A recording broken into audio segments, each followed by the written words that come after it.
Holy flippity flip flop flap and smokes everyone. Goldman Sachs has just got hit and they've just got hit hard. In this video, I'm going to go over exactly how Goldman Sachs is collapsing right before our eyes. I'm also going to go over what is causing this sell-off in Goldman Sachs and also the broader markets overall because things are getting very serious. Okay everyone, let's get into it.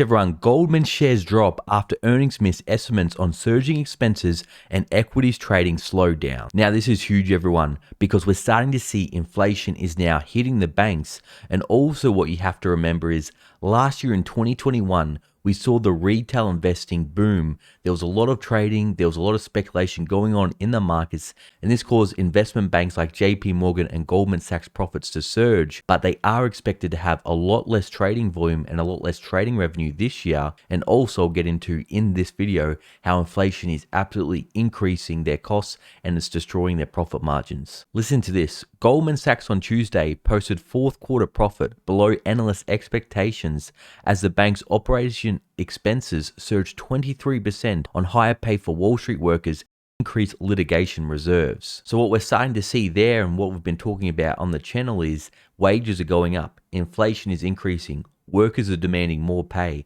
and we're also seeing this in the investment banking sector. And this shows how inflation can really hit companies' profit margins, and it shows why we have to pay so much close attention to it because how it can affect the stock market. The bank said quarterly profit fell 13% from a year earlier to $3.94 billion. Or $10.81 a share. That is below the estimate of $11.76, so nearly a 10% miss there everyone. And while analysts had anticipated that a slowdown in trading would impact the quarter, equity desks posted revenue that was $300 million below the $2.43 billion estimate. And look at this everyone, this is no joke, their shares are down 8.22%. Goldman Sachs' disappointing Q4 earnings are a stark reminder that wage inflation is hitting the banking sector hard. And again, going back to what's hitting Goldman Sachs is there's going to be a lot less trading this year, and that's definitely going to affect the markets and Goldman Sachs profits. While trading revenue is expected to normalize from a record period, retail banks have gained favor with investors lately. That's because big bank peers like Wells Fargo and Bank of America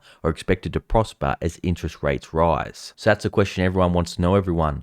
Will these high interest rates increase banks' profit margins and offset the losses they're going to have from lower trading revenue and also higher wage costs? But again, this is just another example and something I've been talking about on the channel, that these crazy earnings and this crazy growth we've seen in the market in 2020 and 2021 has been because of all money printing and has been because of stimulus. But now that's going away, we're starting to see reality hit the markets and it's hitting it hard. So everyone, what do you think about this? Do you think it's a good time to get into the banks now or wait? Let me know.